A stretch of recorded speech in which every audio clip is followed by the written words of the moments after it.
The Black Hole War by Leonard Susskind, continued. Disc 6. Photons all move with the speed of light, but that doesn't mean they all have the same kinetic energy. In fact, they are much like the stone.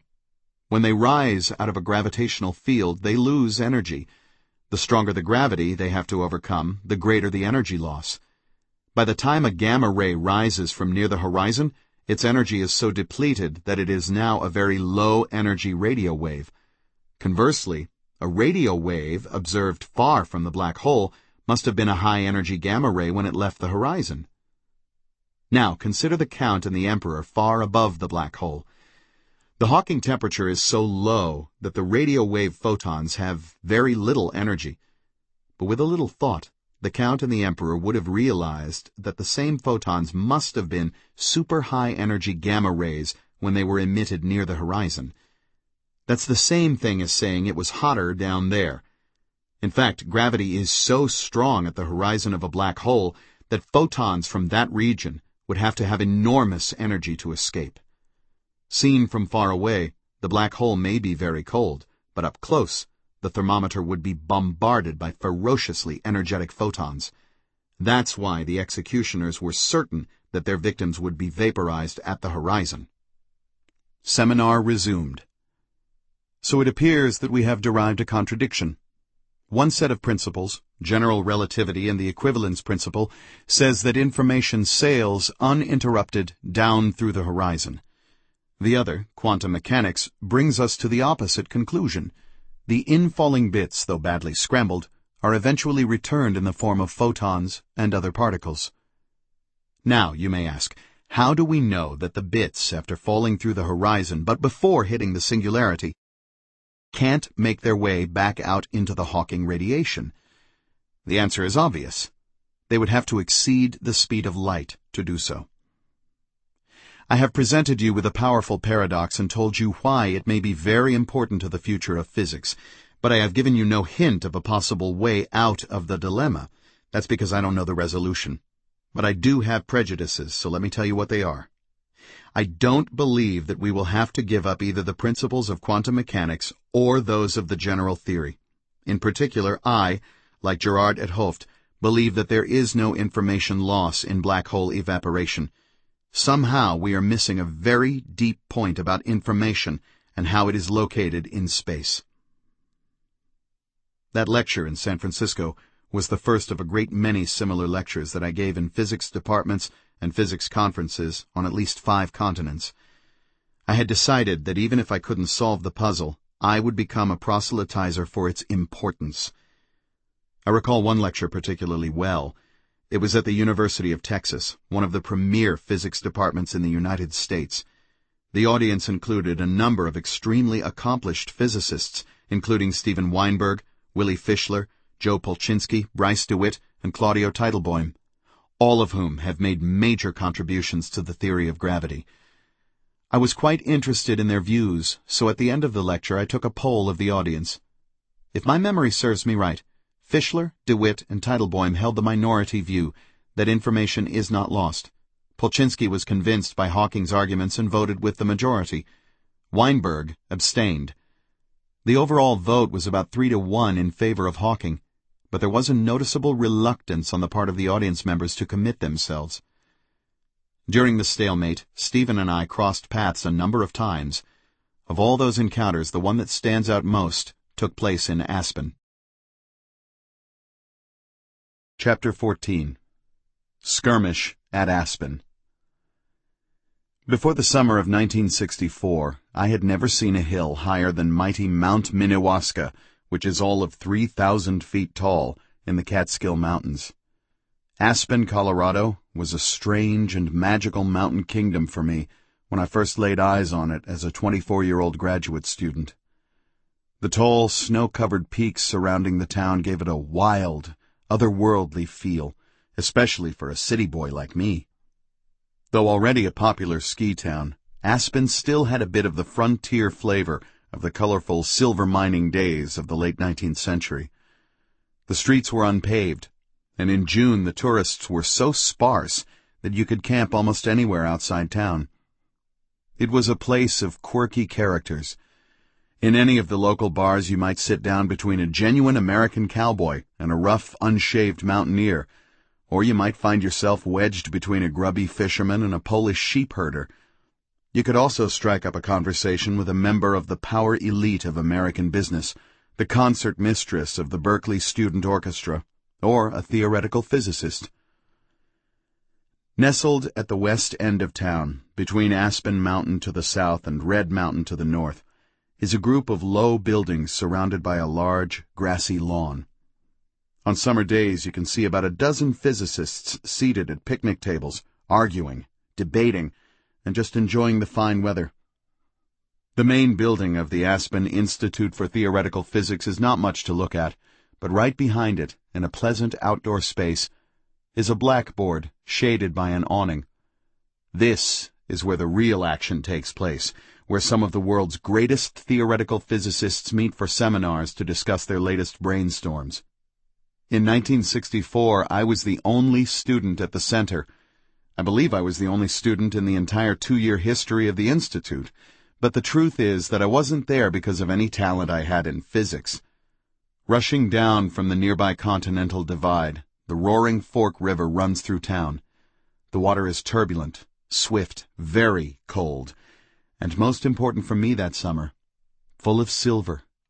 Not the metallic silver of silver mines, but the living silver of wild rainbow trout. My advisor, Peter, was a fly fisherman, and when he found out that I could fly fish, he invited me to join him for the summer in Aspen. When I was a small boy, my father had taught me to fish on quieter eastern trout rivers, the legendary Beaver Kill River and Esopus Creek in the Catskills. There the pools were quiet, and you could wade in up to your chest. Often you could see not only your fly, but also the brown trout as it struck. But on the Roaring Fork in June, a sane fisherman would have to stay on the edge and make his best guess where the fly was. Although it took some time for me to master the technique, I caught a lot of rainbows that summer. But I learned no physics. I'm not so fond of Aspen now. The glitterati have replaced the cowboys, to no advantage as far as I am concerned. Over the years I've gone back a few times for the physics, but not the fishing. Sometime around 1990, as I was passing through town on my way to Boulder, I stopped to give a lecture. By that time, black holes and the puzzle of information loss were starting to appear on the radar screen. The general consensus was that Hawking was right, but a few people, in addition to 't Hooft and me, were questioning it. The inimitable Sidney Coleman was among them. Sidney was a colorful character and a hero to an entire generation of physicists. With a mustache, droopy eyes, and unkempt long hair, he always reminded me of Einstein. His mind was incredibly fast, and his ability to get quickly to the heart of the matter, especially when the question involved difficult subtleties, was legendary. Sidney was a kindly man, but not known to suffer fools gladly. More than one well-known seminar speaker at Harvard, where Sidney was a distinguished senior professor, had walked away with his tail between his legs after being mercilessly interrogated by Coleman. In Aspen that day, his presence meant that the seminar speaker would be held to a high standard. By sheer coincidence, another familiar face was in the audience. As I entered the outdoor seminar space and headed toward the blackboard, the familiar high-tech wheelchair rolled in, and Stephen Hawking took his place in the front row. As everyone knew, my purpose would be to undermine Stephen's arguments about information loss. My strategy was to first outline the nature of the problem by repeating Stephen's logic. That would take about half of the allotted hour. Then I would explain why I believed that the logic couldn't be correct. But I also wanted to add an extra ingredient to Stephen's argument to make it even stronger. The stronger Stephen's case, the more it would imply a major paradigm shift if it was eventually proved wrong. In explaining Stephen's logic, I wanted to fill a hole that apparently no one had thought of. Here was the idea. Imagine that the region just outside the horizon is occupied by a lot of tiny invisible Xerox machines. When any information, a written document for example, falls to the horizon, The Xerox machines copy the information, leaving two precisely identical versions. One of the copies continues, undisturbed, through the horizon and into the interior of the black hole, eventually to be destroyed at the singularity. But the fate of the second copy is more complex. First, it is thoroughly scrambled or shuffled until it is unrecognizable without the shuffling code. Then, it is radiated back out amid the Hawking radiation. The photocopying of information just before it crosses the horizon would seem to solve the problem. Think first of the observers who hover far outside the black hole. They see every bit of information returned in the Hawking radiation. Thus, they conclude that there is no reason to change the rules of quantum mechanics. In blunter terms, they conclude that Hawking's ideas about the destruction of information are wrong. What about the freely falling observer? The instant after passing the horizon, he looks around and sees that nothing has happened. His bits are still with him, assembled into the same person, accompanied by whatever fell with him. The horizon from this point of view is nothing but a harmless point of no return, and Einstein's equivalence principle is perfectly respected. Could it really be that the horizon of a black hole is covered with perfectly faithful, miniature, perhaps Planck-sized, copying devices? It seemed a tempting idea. If correct, it would explain Stephen's paradox in a simple, logical way. No information would ever be lost in a black hole, and future physicists could go on using the usual principles of quantum mechanics. Quantum Xerox machines at the horizon of every black hole would bring the black hole war to a sudden end. Sidney was impressed. He turned around in his chair to face the audience. Then, as only Sidney could, he explained what I had said in terms that were even clearer than those I had used. But Stephen said nothing. Slumped in his wheelchair, he had a wide smile on his face. It was clear that he knew something that Sidney did not. In fact, both Stephen and I were aware that my explanation was a straw man that I had created just to knock it down. Stephen and I both knew that a perfect copier of quantum information contradicted the principles of quantum mechanics. In a world governed by the mathematical rules laid down by Heisenberg and Dirac, a perfect copying machine was impossible. I had a name for this principle, the no-quantum Xerox principle. In the modern field of physics known as quantum information theory, the same idea is called the no-cloning principle. Triumphantly, I looked at Coleman and said, "Sidney, quantum Xerox machines are impossible," expecting that he would instantly catch on. But for once, his rapid-fire brain was slow. I had to explain the point in detail. The explanation that I gave to Sidney and the others in the seminar filled the blackboard with mathematical equations and took all of the remaining time allocated for the seminar. Here is a simpler version. Imagine a machine with an input port and two output ports. Any system, in any of its possible quantum states, can be inserted into the input port. For example, an electron can be loaded into the copier. The machine takes the input and ejects two identical electrons. The outputs are identical not only to each other but also to the original input. If such a machine could be built, it would give us a way to beat Heisenberg's unbeatable uncertainty principle. Suppose we want to know both the position and the velocity of an electron. All we have to do is copy it, and then measure the position of one clone and the velocity of the other. But of course that's impossible given the principles of quantum mechanics. By the end of the hour, I had successfully defended Stephen's paradox and explained the no-quantum Xerox principle, but I had left myself no time to explain my own point of view. Just as the seminar was breaking up, Stephen's disembodied mechanical voice loudly crowed, "So now you agree with me." There was a mischievous twinkle in his eyes. Clearly, I had lost that battle. I had been defeated by my own friendly fire, by lack of time, and especially by Stephen's quick wit. On my way out of Aspen that evening, I stopped at Difficult Creek and took out my fly rod. But my favorite pool was full of noisy kids floating on tire tubes. Part 3. Counterattack. Chapter 15. The Battle of Santa Barbara. It was a Friday afternoon in 1993, and everyone else had gone home. John, Laris, and I were sitting in my Stanford office shooting the breeze, drinking coffee that Laris had brewed. Icelanders brew the most powerful coffee on Earth. According to Laris, it has something to do with their late-night drinking habits.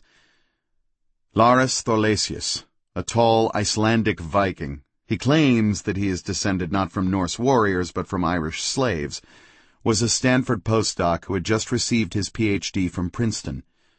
John Uglum, a Texan and a Republican, not of the religious variety but an Ayn Rand libertarian, was my graduate student. Whatever our political and cultural differences, I'm a liberal Jew from the South Bronx. We were buddies, and we did a lot of male bonding, sitting around drinking coffee, occasionally something stronger, arguing politics, and talking about black holes. A little later, Amanda Pete, a student from New Zealand, would expand our little band of brothers to 3 brothers and a sister. By 1993, black holes had not only arrived on physicists' radar screens, they had become the focal point. Part of the reason was a provocative paper that had been written about a year and a half earlier by 4 well-known American theoretical physicists. Kurt Callan, a Princeton aristocrat, had been a leader in the field of elementary particle physics and an influential member of the American science establishment since the 1960s. He had been Laris's Ph.D. advisor.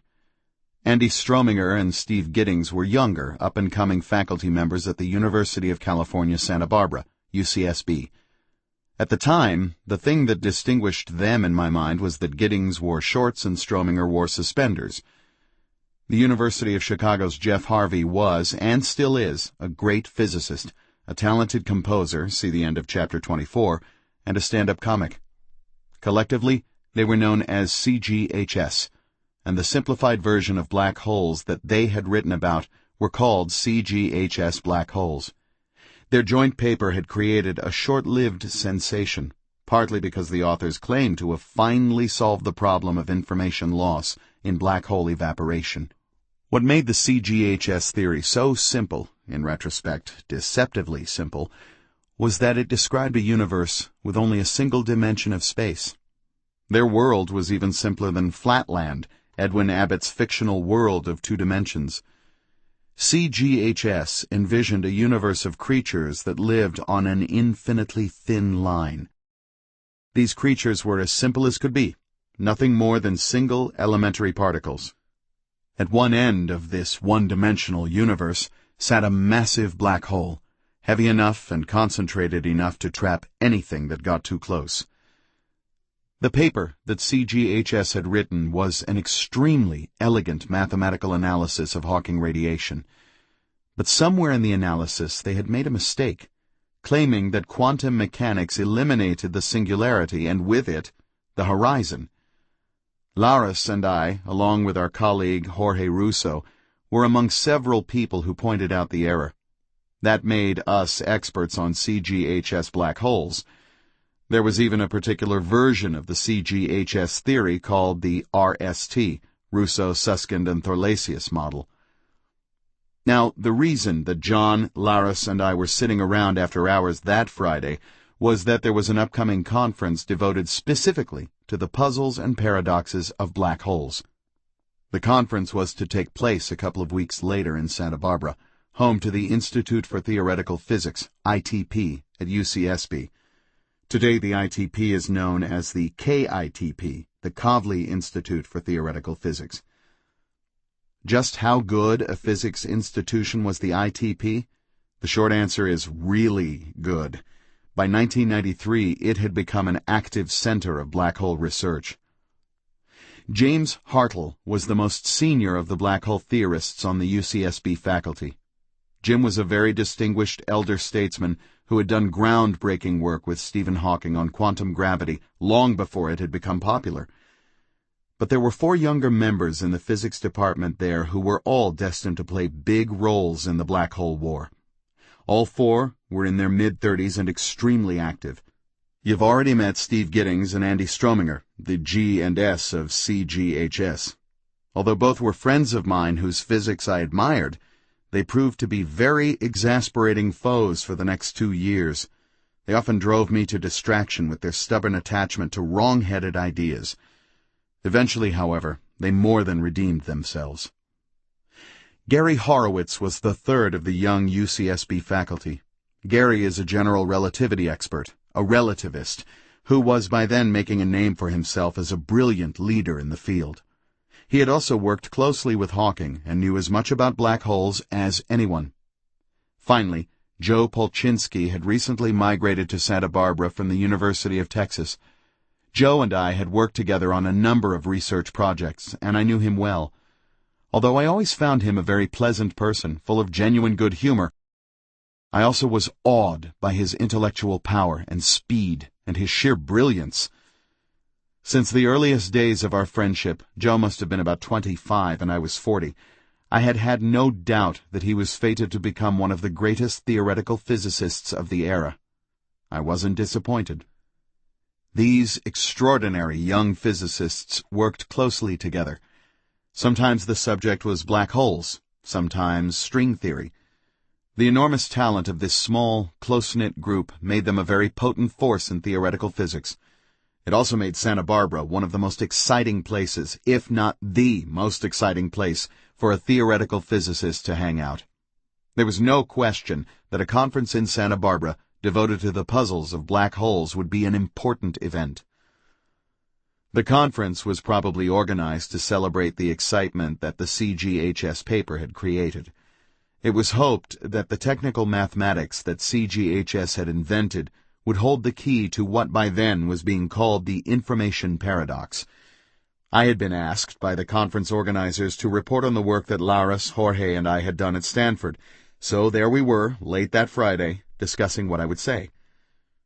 Maybe it was the super-caffeinated coffee, a surge of testosterone, or just our Three Musketeers camaraderie, but I said to John and Laris, "Damn it, I don't want to talk about CGHS or RST. It's a dead end. I want us to do something that will really shake things up. Let's go way out on a limb and say something very bold that will really get their attention." The three of us had been looking for a way out of Stephen's paradoxical conclusion for some time, and an idea was beginning to solidify. It was not much more than a foggy notion. It didn't even have a name, but it was time for action. I think that the three of us should gather up the loose strands of our half-baked idea, and even if we can't prove it, try to make it more precise. Just the act of naming a new concept can sometimes bring clarity. I propose that we write a paper on black hole complementarity, and I'll announce the new idea at the Santa Barbara meeting. The story, "Don't forget to take your anti-gravity pills," see Chapter 13, is a good place to begin explaining what I had in mind. Like Akira Kurosawa's film Rashomon, it's a tale seen through the eyes of different participants, a tale with completely contradictory conclusions. In one version, that of the Emperor and the Count, Steve, the persecuted physicist, was annihilated by the incredibly hot environment surrounding the horizon. According to Steve, the story had a different and happier ending. Obviously, one or the other, if not both, had to be wrong. Steve could not have both survived and been killed at the horizon. The point about black hole complementarity, I explained to my colleagues, is that, as crazy as it sounds, both stories are equally true. My two friends were puzzled. I no longer remember exactly what I told them next, but it must have gone something like this. Everyone who remained outside the black hole, the Count, the Emperor, and the Emperor's loyal citizens, all saw the same thing. I'm using saw in a somewhat general sense. The observers outside the black hole could detect the energy and even the individual bits of information that Steve's body comprised in the form of Hawking radiation. Steve was heated, vaporized, and turned into Hawking radiation. What's more, it all happened just before he reached the horizon. How could we make sense of this? The only way consistent with the laws of physics would be to assume that some kind of superheated layer exists just above the horizon, perhaps no more than a Planck length thick. I admitted to John and Laris that I didn't know precisely what this layer was made of, but I explained that the entropy of a black hole means that the layer must be composed of tiny objects, very likely no bigger than the Planck length. The hot layer would absorb anything that fell onto the horizon, just like drops of ink dissolving in water. I remember referring to the unknown tiny objects as horizon atoms. But of course I didn't mean ordinary atoms. I knew as much about these atoms as physicists in the 19th century knew about ordinary atoms, only that they exist. This hot layer of stuff needed a name. Astrophysicists had already coined the name that I eventually settled on. They had used the idea of an imaginary membrane covering the black hole just above its horizon to analyze certain electrical properties of black holes. The astrophysicists had called this imaginary surface the stretched horizon. But I was proposing a real layer of stuff located a Planck length above the horizon, not an imaginary surface. What's more, I claimed that any experiment, lowering a thermometer and measuring the temperature, for example, would confirm the existence of horizon atoms. Physicists had known since the 1970s that a thermometer lowered to the vicinity of a horizon would report a high temperature. Bill Unruh, the conceiver of dumb holes, had discovered this fact while a student of John Wheeler. I liked the sound of stretched horizon and adopted it for my own purposes. Today, the stretched horizon is a standard concept in black hole physics. It means the thin layer of hot, microscopic degrees of freedom located about 1 Planck distance above the horizon. The stretched horizon helps us understand how a black hole evaporates. Every so often, one of the energetic horizon atoms gets hit a little harder than usual and is ejected from the surface out into space. You could almost think of the stretched horizon as a thin, hot layer of atmosphere.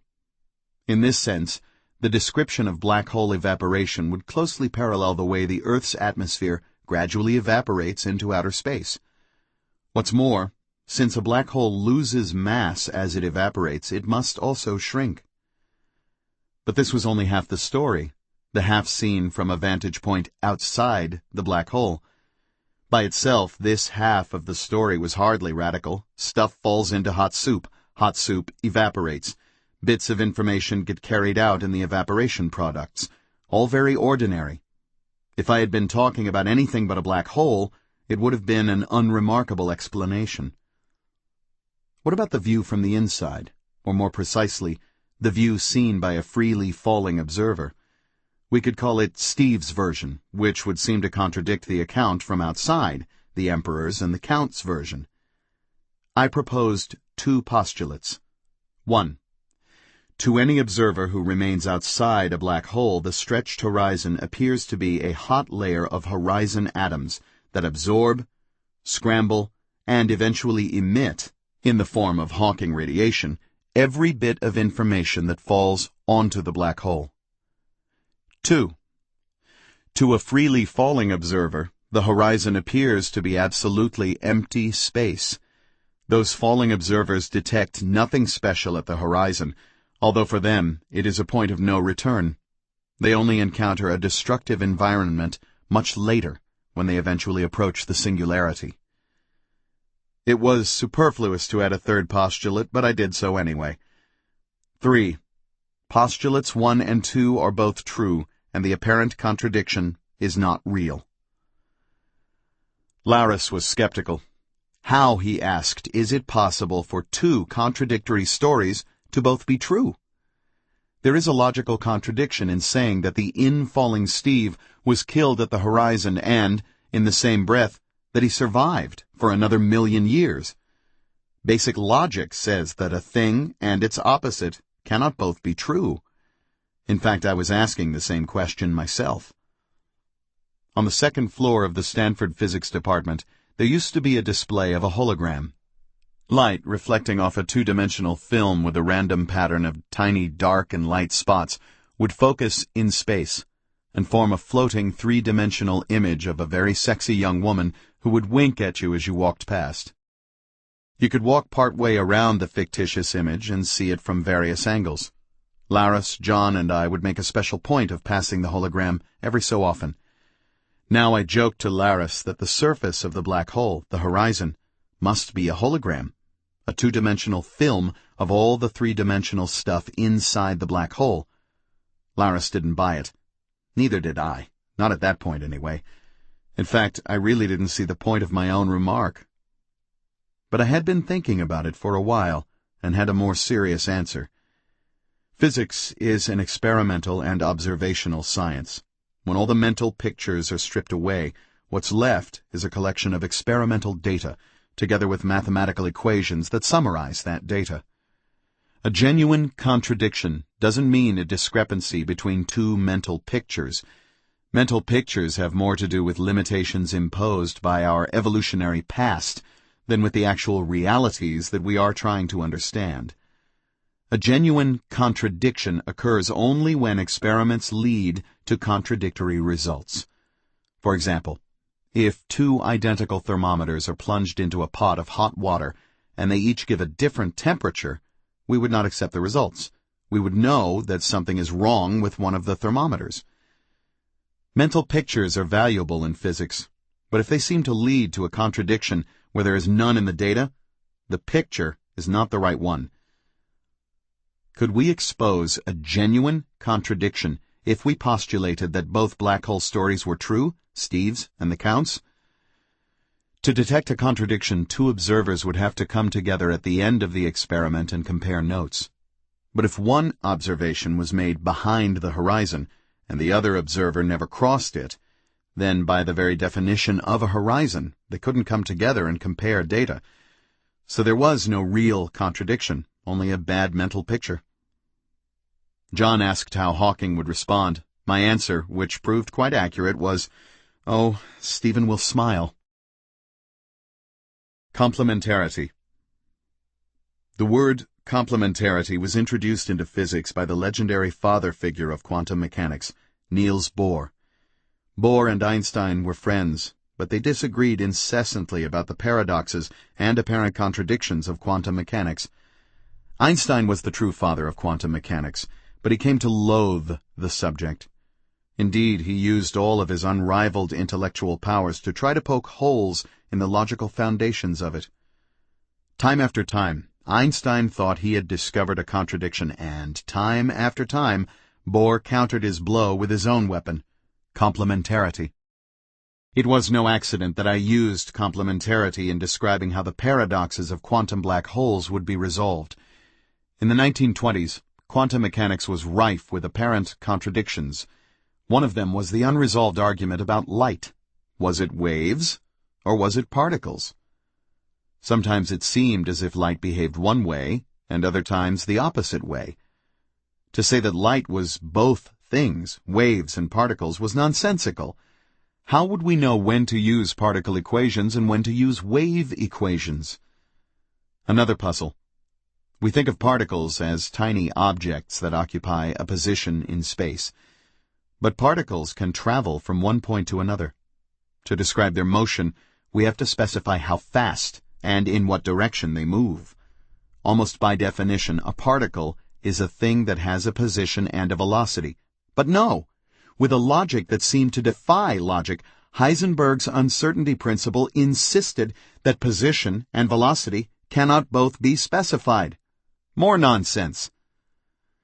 Something very strange was afoot. It seemed that reason was being flushed down the toilet. Of course, there was no real contradiction in the experimental data. Every experiment gave a definite result, a reading on a dial, a number. But there was something very wrong with the mental picture. The model of reality that's wired into our brains couldn't capture the true character of light, or the uncertain way that particles move. My own view about the paradoxes of black holes was the same as Bohr's view about the paradoxes of quantum mechanics. In physics, a contradiction is only a contradiction if it leads to inconsistent experimental results. Bohr was also a stickler for the precise use of words. When used in an imprecise way, words sometimes lead to the appearance of a contradiction where there is none. Complementarity is about the misuse of a simple three-letter word, A-N-D. Light is waves, and light is particles. A particle has a position and a velocity.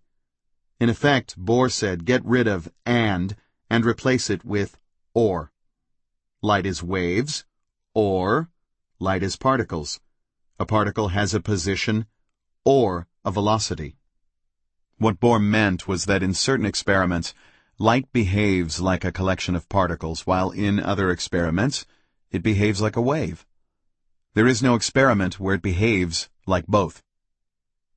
If you measure some wave characteristic, say the value of the electrical field along the wave, you will get an answer. If you measure a particle property, such as the location of the photons in a very low-intensity light beam, you will also get an answer. But don't try to measure a wave property at the same time that you measure a particle property. One thing gets in the way of the other. You can measure a wave property or a particle property.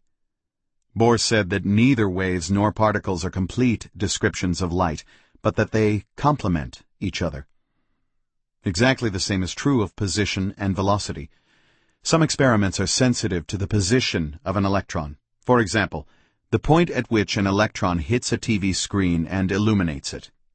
Other experiments are sensitive to its velocity. For example, how much the trajectory of an electron bends when the electron passes near a magnet. But no experiment can be sensitive to the precise position and the velocity of the electron. Heisenberg's microscope. But why can't we measure the position and velocity of a particle at the same time? Determining the velocity of an object is really just measuring its position at two successive instants and seeing how far it moves in between. If it's possible to measure a particle's position once, it surely can be done twice. It seems contradictory to think that the position and velocity can't both be measured. On the face of it, Heisenberg seemed to be speaking nonsense. Heisenberg's strategy was a brilliant example of the kind of thinking that makes complementarity so compelling. Like Einstein, he became a thought experimenter. How, he asked, would one actually go about trying to measure both the position and the velocity of an electron? First, he understood that he would have to measure the position at two different times in order to deduce the velocity. Furthermore, he would have to measure the position without disturbing the electron's motion, or the disturbance might invalidate the measurement of the original velocity. The most direct way of measuring an object's location is to look at it. In other words, shine light on the object, and from the reflected light, deduce the position. In fact, our eyes and brains have specially built-in circuitry to determine the location of an object from the image on the eye's retina. This is one of those hardwired physics abilities that evolution provided. Heisenberg imagined looking at the electron under a microscope. The idea was to very gently strike the electron with a light beam, gently, so as not to kick the electron and change its velocity, and then focus the beam to form an image. But Heisenberg found himself trapped by the properties of light. First of all, the scattering of light by a single electron is a job for the particle theory of electromagnetic radiation. Heisenberg could be no more gentle with the electron than hitting it with a single photon. Moreover, it would have to be a very gentle photon, one of very low energy. A collision with an energetic photon would create just the sort of unwanted sharp kick he wanted to avoid. All images made with waves are inherently fuzzy, and the longer the wavelength, the fuzzier the image. Radio waves have the longest wavelengths, from 30 centimeters up. Radio waves make excellent images of astronomical objects, but if you tried to make a radio portrait of a face, you would just get a blur. Microwaves are the next smaller wavelength. A portrait made by focusing 10-centimeter microwaves would still be too fuzzy to make out any features, but as the wavelength got down to a couple of centimeters, a nose, eyes, and mouth would begin to appear. The rule is simple. You can't get better focusing power than the wavelength of the waves that are forming the image. Facial features are a few centimeters in size, and will become focused when the wavelength gets that small. By the time the wavelength is 1/10 of a centimeter, a face will be fairly distinct, although you might miss a small pimple. Suppose Heisenberg wanted to take a sharp enough image of the electron to see its location with the accuracy of a micron. A micron is 1/1,000,000th of a meter. It's about the size of a very small bacterium. He would have to use light with a wavelength smaller than a micron. Now to spring the trap. Recall from Chapter 4 that the shorter the wavelength of a photon, the higher its energy. For example, the energy of a single radio wave photon would be so small that it would have almost no effect on an atom. By contrast, the energy of a 1-micron photon would be enough to excite an atom by kicking an electron upstairs to a more energetic quantum orbit. An ultraviolet photon with a wavelength 10 times smaller would be energetic enough to knock the electron clear out of the atom. So Heisenberg was trapped. If he wanted to determine the electron's location with great precision, there would be a cost. He would have to hit it with a very energetic photon, which in turn would kick the electron and alter its motion in a random way. If he used a gentle photon with little energy, the best he could do would be to get a very fuzzy idea of the electron's location. It was a real catch-22. You might wonder if it is ever possible to measure the velocity of an electron. The answer is yes. What you must do is measure its location twice, but with very poor precision. For example, you could use a long wavelength photon to get a very fuzzy image, then do it again at a much later time. By measuring the two fuzzy images, it is possible to accurately determine the speed, but at great cost to the accuracy of the position. Nothing Heisenberg could think of would allow him to determine both the location and the velocity of the electron at the same time. I imagine that he, and certainly his mentor, Bohr, began to wonder if it made any sense to suppose that an electron had both a position and a velocity. According to Bohr's philosophy, one can describe an electron as having a position that can be measured accurately using a very short wavelength photon, or an electron can be described as having a velocity that can be measured using long wavelength photons, but not both. The measurement of one property precludes the measurement of the other. Bohr expressed this by saying that the two kinds of knowledge, position and velocity, were complementary aspects of the electron. Of course, there was nothing special about the electron in Heisenberg's argument. It could have been a proton, an atom, or a bowling ball. The story of the Count, the Emperor, and Steve seems to suffer from a contradiction, but the contradiction is only apparent. Looking for a bit of information inside the horizon and, at the same time, looking for it outside the horizon preclude each other the same way that position and velocity measurements preclude each other. No one can be both behind the horizon and in front of it at the same time. At least that was the claim that I wanted to make in Santa Barbara. Santa Barbara. Black holes are real. The universe is full of them, and they are some of the most spectacular and violent astronomical objects. But at the 1993 meeting in Santa Barbara, most of the physicists were not particularly interested in astronomical black holes. Thought experiments, not telescope observations, were the focus of concern. The information paradox had finally surfaced in a big way. The conference was not huge, maybe 100 participants at most. When I walked into the auditorium, I saw a lot of people I knew. Stephen was in his wheelchair off to the side. Jacob Bekenstein, whom I had never met, was sitting near the middle of the audience. The local crew, Steve Giddings, Joe Polchinski, Andy Strominger, and Gary Horowitz, were in plain view. They would play major roles in the coming revolution, but at the time, they were the enemy, the confused foot soldiers of the army of information losers. Gerard 't Hooft was seated right up in the front row, ready for battle. Hawking's lecture. Here is what I remember of Hawking's lecture. Stephen sat slumped in his wheelchair, head too heavy to hold straight, while the rest of us waited in hushed expectation. He was on the right side of the stage, from which he could see the large projector screen at the front of the room and also scan the audience. By now Stephen had lost the capacity to speak with his own vocal cords. His electronic voice delivered a pre-recorded message, while an assistant operated the slide projector from the rear.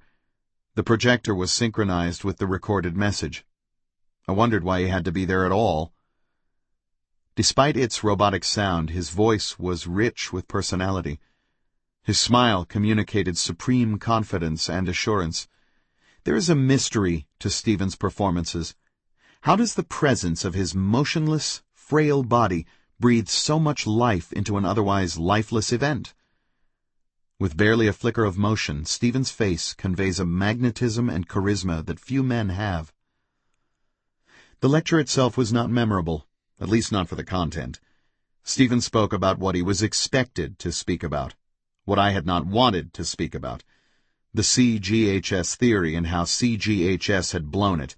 He generously credited RST for discovering the error. His main message was that if you did the CGHS mathematics properly, the results supported his own theory that information cannot be radiated out from a black hole. To Stephen, the lesson of CGHS was that the mathematics of the theory simply proved his point. To me, the lesson was that not only was the mental picture defective, but the mathematical foundations of quantum gravity, at least as embodied in CGHS, were inconsistent. The most unusual thing about Stephen's lectures is the question and answer period that follows. One of the conference organizers gets up on the stage and asks for questions from the audience. Usually the queries are technical, and sometimes they are long-winded, designed to show that the questioner knows his stuff. But then the auditorium becomes deadly quiet. 100 acolytes turn into mute monks in a bizarrely silent cathedral. Stephen is composing his answer. The method by which he communicates with the outside world is amazing. He cannot speak or lift a hand to do sign language. His muscles are so atrophied that they can barely exert any force. He has neither the strength nor the coordination to type on a keyboard. If I remember correctly, at the time he communicated by exerting a feeble pressure on a control stick. Today it is even more difficult. The control stick has been replaced by a sensor that detects minute motions of Stephen's cheek muscle. He has a small computer screen attached to the arm of his wheelchair, and a series of electronic words and letters flash across the screen, more or less in continuous succession. Stephen picks them off one by one and stores them in the computer to form a sentence or two. This can take up to 10 minutes. Meanwhile, as the oracle is composing his answer, the room is as silent as a crypt. All conversation ceases while the suspense and anticipation build. Then, finally, the answer. It can be no more than yes or no, or perhaps a sentence or two. I have seen this take place in a room with 100 physicists, as well as in a small stadium with 5,000 spectators, including a South American president, the chief of staff of the military, and several senior generals. My reaction to the extraordinary silence has ranged from amusement to serious indignation. Why is my time being wasted on this farce? I always feel like making noise, maybe just talking to my neighbor. But I never do. What is it about Stephen that commands the rapt attention that a holy man about to reveal the deepest secrets of God and the universe might receive?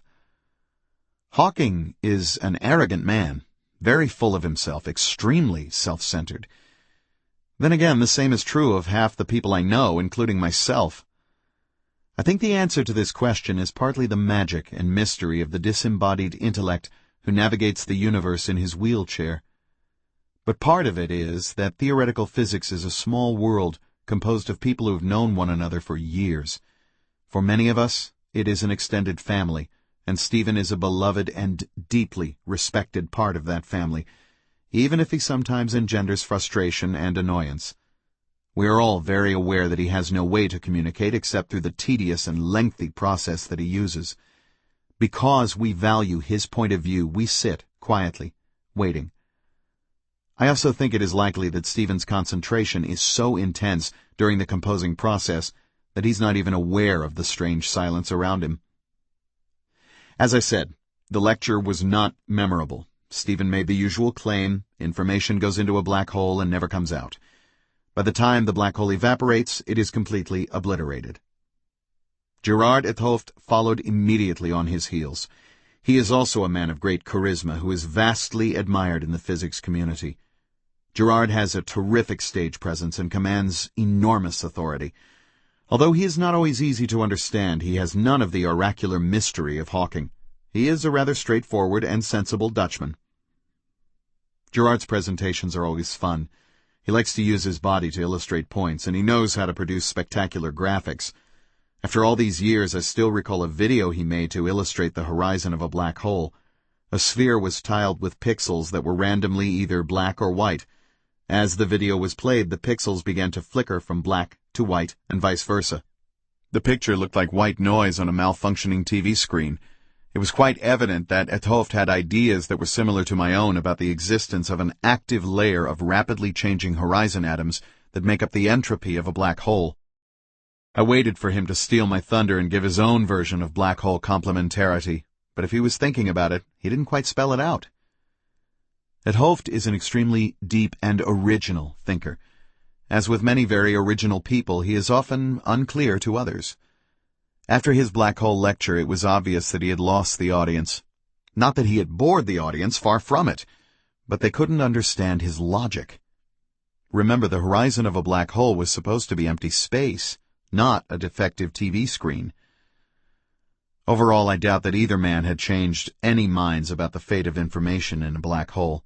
No one polled the audience, but I would guess that at that point there was a 2-to-1 bias favoring Hawking. What I found remarkable about most of the rest of the conference was the stubborn refusal to entertain the right solution of the paradox. Most of the lectures mentioned the three possible solutions. 1. The information comes out in the Hawking radiation. 2.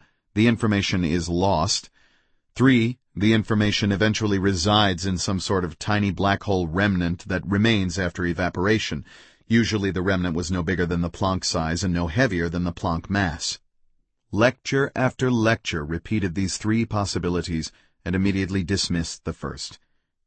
The broad consensus of the speakers was that either information is lost, as Hawking advocated, or some tiny remnants are capable of hiding indefinitely large amounts of information. There may also have been some baby universe advocates, but I don't remember. Almost no one, with the exception of 't Hooft and a couple of others, expressed confidence in the usual laws of information and entropy. Don Page came closest to expressing such confidence. Page is an amiable bear of a man, an Alaskan with a huge appetite. Hyperkinetic, loud, and enthusiastic to the extreme, Don is a walking contradiction, at least to me. He is an outstanding physicist and a profound thinker. His understanding of quantum field theory, probability theory, information, black holes, and the general foundations of scientific knowledge are extremely impressive. He is also an evangelical Christian. He once spent more than an hour explaining to me, using mathematical arguments, that the probability that Jesus was the Son of God exceeded 96%. But his physics and mathematics are free of ideology, and are brilliant. His work has had a deep impact not only on my own thinking about black holes, but also on the entire field. In his lecture, Don repeated the mantra of the three possibilities, but he seemed much less willing than the others to dismiss the first one. My feeling was that he really believed that black holes behave like all other objects in nature, respecting the usual laws that require information to leak out during evaporation. But he also couldn't see how to reconcile this with the equivalence principle. It is remarkable how resistant physicists at the time were to the possibility that information leaks out in the Hawking radiation in the same way that it escapes from an evaporating pot of water. Black hole complementarity. The black hole war had reached a stalemate. Neither side seemed able to get any traction. In fact, the fog of war was so dense that it was hard to see two sides. Apart from Hawking and 't Hooft, the impression I had was of a staggering multitude of shell-shocked troops in serious confusion. My own talk was scheduled for later that day. I felt very much like Sherlock Holmes when he said to Watson, "When you have eliminated all that is impossible, whatever remains, however improbable, must be the truth." When I finally rose to speak, I felt that everything had been eliminated except one possibility. A possibility that, on the face of it, sounded so improbable as to seem ludicrous. Nevertheless, despite the absurdity of black hole complementarity, it had to be right. All the alternatives belonged to the impossible. I don't care if you agree with what I say. I only want you to remember that I said it. Those were my 2 opening sentences. After 14 years, I still remember them. Then, in technical physics jargon, I outlined the 2 contradictory outcomes of what in essence was Steve's story. Obviously, at least one of the endings must be wrong since they say opposite things. There was a great deal of affirmative head nodding, but then I continued. Nevertheless, I have come to tell you the impossible. Neither story is false.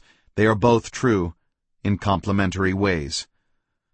After explaining how Bohr had used the term complementarity, I argued that in the case of a black hole, the experimenter is faced with a choice: to remain outside the black hole and record data from the safe side of the horizon, or to jump into the black hole and do observations from the inside. You can't do both, I insisted. The language I used was the usual technical mathematics that theoretical physicists use to communicate, but I was attacking a mental picture drawn from previous experience, not a mathematical formula. I might as well have used pictures. Imagine that a package is delivered to your house. A friend passing by observes that the mailman was unable to deliver the package and therefore carried it back to the mail truck. Meanwhile, you, who are in the house, answer the door and take the package from the mailman's hands. I think I would be quite justified in claiming that the observations cannot both be true. Someone is confused. Why is a black hole different? I suggested that we follow the package story a little further. Translated from technical jargon and mathematical symbols, the story continued more or less as follows. Later the same day, you leave the house and meet your friend at a cafe. She says, "I was walking by your house earlier, and I saw the postman try to deliver a package, but no one answered the door, so he took the package back to the truck." "No, you're mistaken," you say. "He did deliver the package. It was a new dress that I ordered from a catalog." Evidently, a contradiction has been exposed. Both observers know that something is inconsistent. In fact, it is not even essential that you physically leave the house to reveal the contradiction. Having the same conversation over the phone would expose the same contradiction. But a black hole horizon is fundamentally different from the entryway to your house. You might say it's a one-way door. You can go in, but you can't go out. From the very definition of a horizon, no message can pass from inside the horizon to outside. The observer outside the horizon is permanently cut off from anyone or anything on the inside, not by thick walls, but by the basic laws of physics. The very last step that leads to the contradiction, combining the 2 allegedly inconsistent observations into a single observation, is physically impossible. I would have liked to add some philosophical remarks about how evolution has created a mental picture that guides our actions when it comes to caves, tents, houses, and doors, but that misleads us when it comes to black holes and horizons. Yet those remarks would have been ignored. Physicists want facts, equations, and data, not philosophy and evolutionary pop psychology. Stephen was smiling as I delivered the message, but I rather doubted that he approved. Next, I used the analogy of ink drops falling into a pot of water to illustrate how the stretched horizon can absorb, then scramble information, and finally, just like water evaporates from a pot, the information is eventually carried off in the Hawking radiation. To anyone outside the black hole, it is all rather ordinary. Black holes and bathtubs are not so different, or so I claimed. The audience was restless. Some tentative hands were raised in objection. They knew how information evaporated from bathtubs, but something was missing. What about someone who falls into the black hole? When he reaches the stretched horizon, does he suddenly get wet? Wouldn't that violate the equivalence principle? So I went on to the other half of the story. To anyone who falls into the black hole, the horizon appears to be perfectly ordinary empty space. No stretched horizon, no incredibly hot microscopic objects, no boiling, seething, stretched horizon, nothing out of the ordinary, just empty space. I further explained why no contradiction could ever be detected. I'm not sure whether Stephen was still smiling or not, and as I learned later, most of the relativists in the audience thought I had lost my marbles.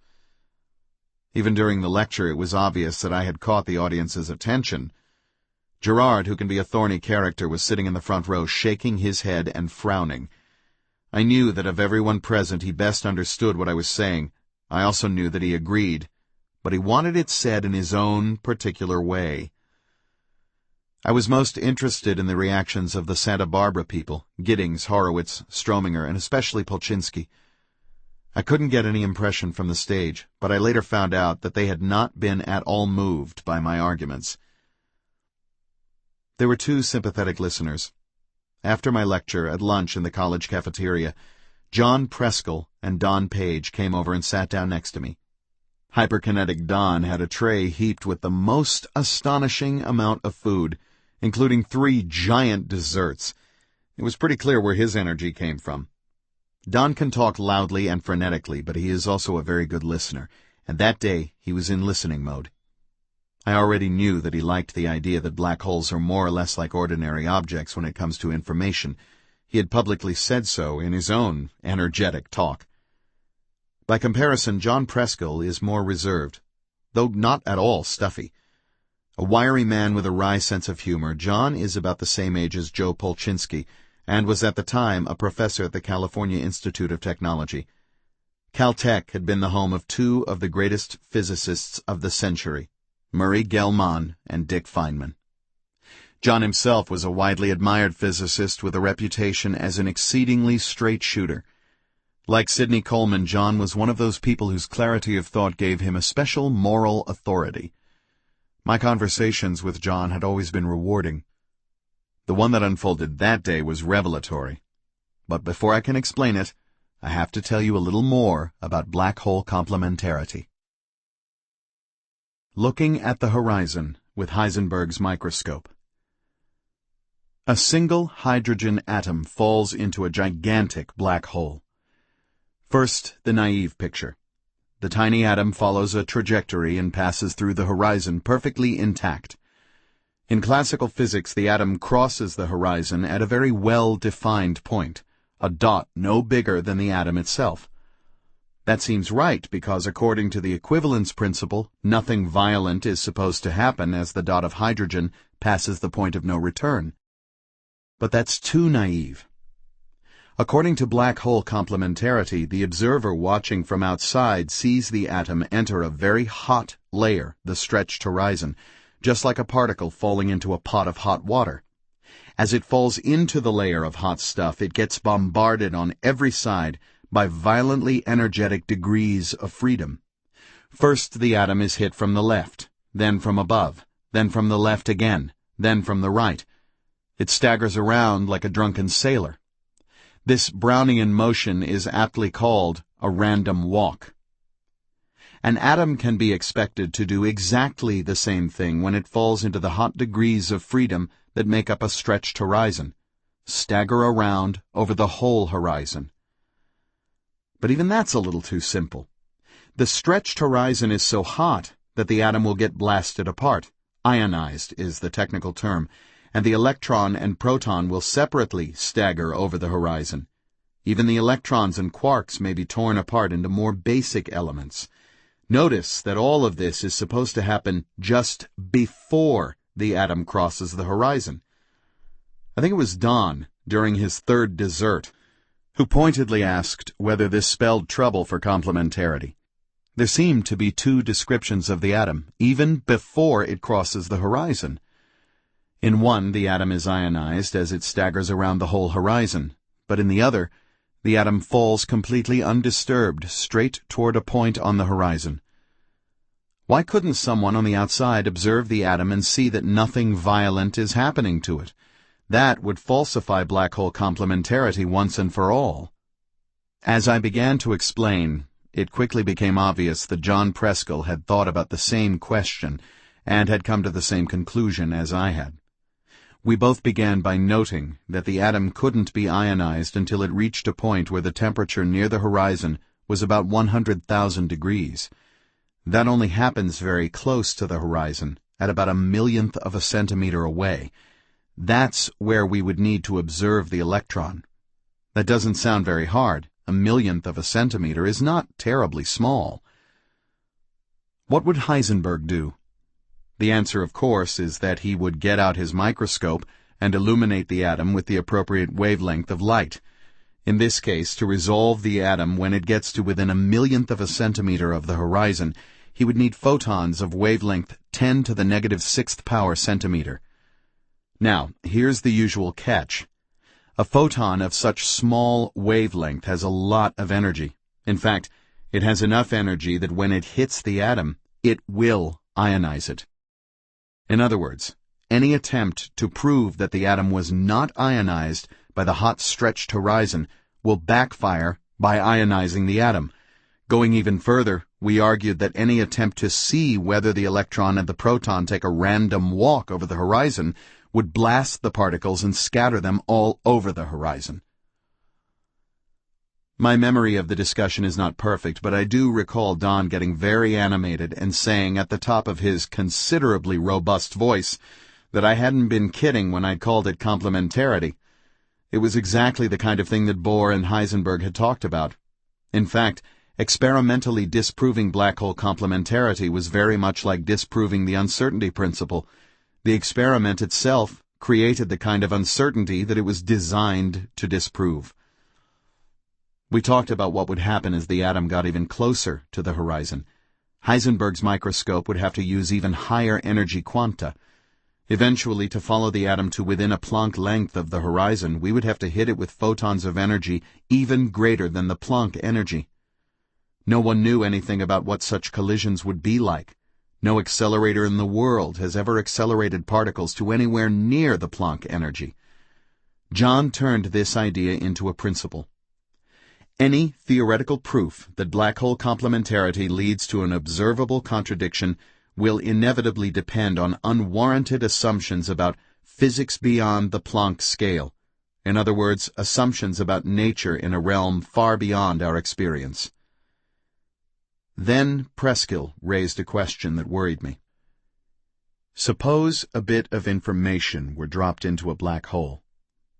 According to my point of view, someone on the outside could collect the Hawking radiation and eventually recover that bit. But suppose that after collecting the bit, he jumped into the black hole carrying the bit with him. Wouldn't there be two copies of the bit on the inside?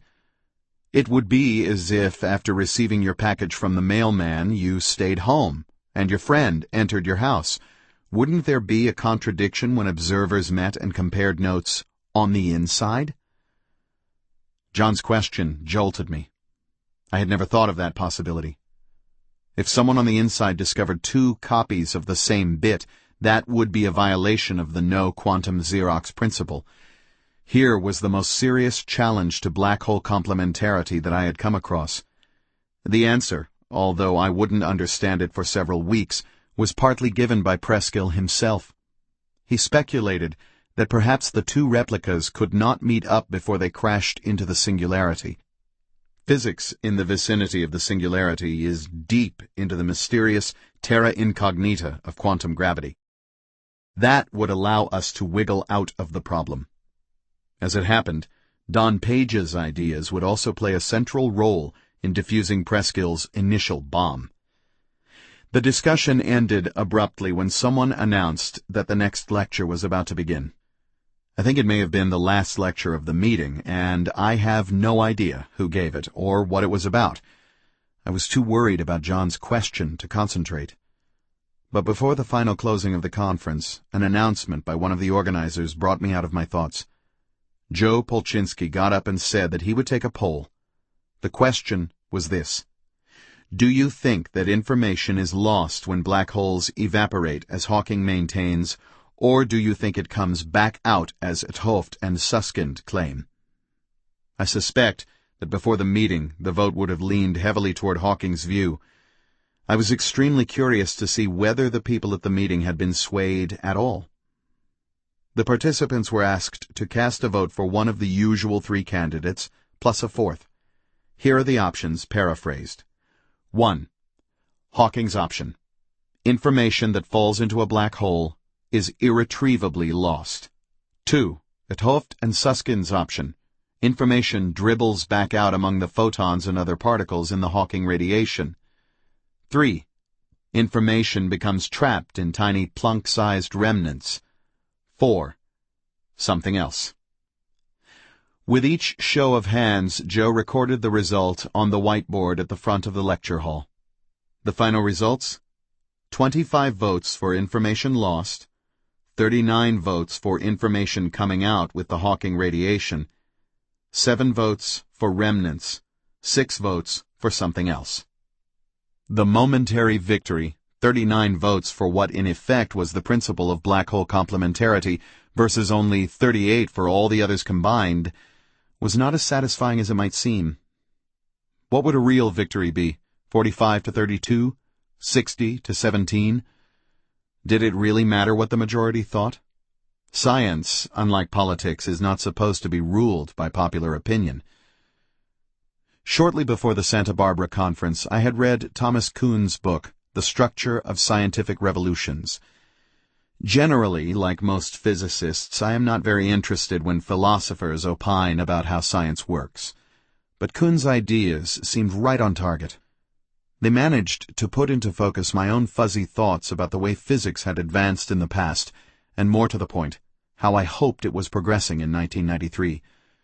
Kuhn's view was that the normal progress of science, the experimental gathering of data, the interpretation of that data by the use of theoretical models, the solving of equations, is every so often punctuated by major paradigm shifts. A paradigm shift is nothing less than the replacement of one world view with another. Whole new ways of thinking about problems rise to take the place of previous conceptual frameworks. Darwin's principle of natural selection was a paradigm shift. The shifts from space and time to space-time, and then to a flexible, elastic space-time, were paradigm shifts. So, of course, was the replacement of classical determinism by the logic of quantum mechanics. Scientific paradigm shifts are not like artistic or political paradigm shifts. Changes of opinion in art and policy really are just that, changes of opinion. By contrast, there will never be a swing from Newton's laws of motion back to Aristotelian mechanics. I very much doubt that we will change our minds about the superiority of the general theory of relativity over Newton's theory of gravity when it comes to making accurate predictions about the solar system. Progress, the progression of paradigms, in science is real. Of course, science is a human affair, and during the painful struggles for new paradigms, opinions and emotions can be just as volatile as in any other human endeavor. But somehow, when all the hot opinions have been filtered through the scientific method, some small kernels of truth are left. They may be improved upon, but as a rule, they are not reversed. I felt that the black hole war was a classic struggle for a new paradigm. The fact that black hole complementarity had won an opinion poll by 1 vote was no evidence of any real victory. In fact, the people I most wanted to influence, Joe Polchinski, Gary Horowitz, Andy Strominger, and above all, Stephen, had voted with the opposition. In the weeks that followed, Laris Thorlasius and I put 2 and 2 together and figured out the answer to John Preskill's question. It took us a while, but I'm sure that if my conversation with Preskill and Page had gone on for another half hour, we would have solved it right there. In fact, I think John had given half the answer. Simply put, it takes some time for a bit of information to be radiated back out of a black hole. John had speculated that by the time an outside observer could recover the bit and jump into the black hole, the original bit had long since hit the singularity. The only question was how long it takes to recover a bit from the evaporating Hawking radiation. Amusingly, the answer had already been given in an extraordinary paper that had come out just 1 month before the Santa Barbara conference. What the paper implied, though without saying so explicitly, was that to recover even a single bit of information, you would have to wait until half of the Hawking photons were radiated. Given the very slow rate at which black holes radiate photons, it would take 10 to the 68th power years, a time vastly longer than the age of the universe, to radiate half of the photons from a stellar mass black hole.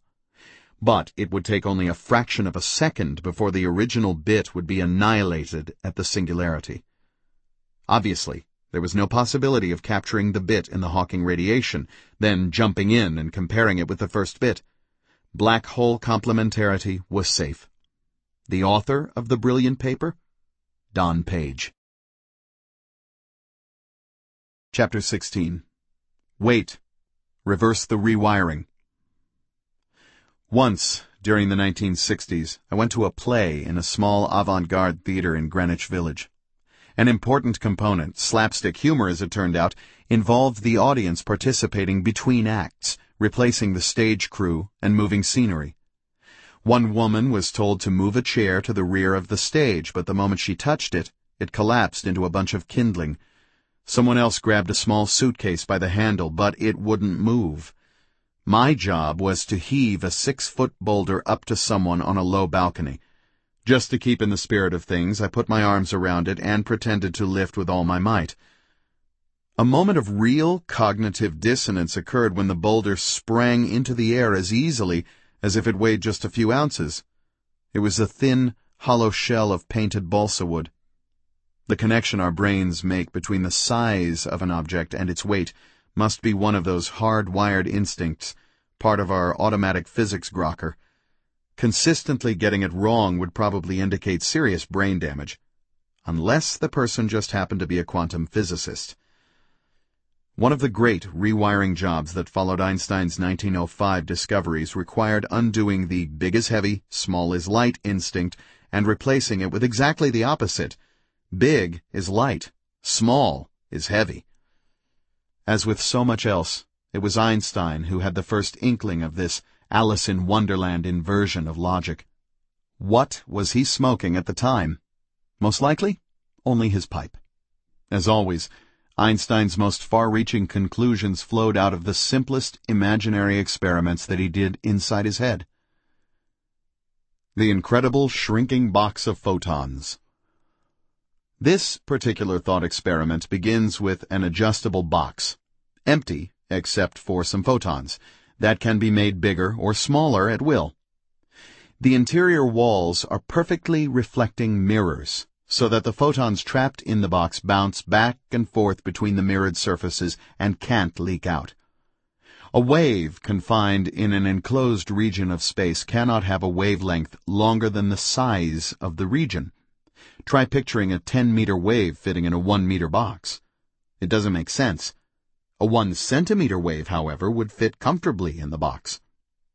Einstein imagined making the box smaller and smaller while the photons remain trapped inside. As the box shrinks, the wavelength of the photons cannot remain unchanged. The only possibility is that the wavelength of each photon must shrink along with the box. Eventually, the box will become microscopically small and be filled with very high-energy photons. High energy because their wavelength is so short. Further shrinking the box will increase the energy even more. But recall Einstein's most famous equation, E equals mc squared. If the energy in the box increases, so does its mass. Thus, the smaller it becomes, the more its mass increases. Once again, naive intuition had it upside down. Physicists would have to relearn the rules. Small is heavy, and big is light. This book is continued on Disc 7.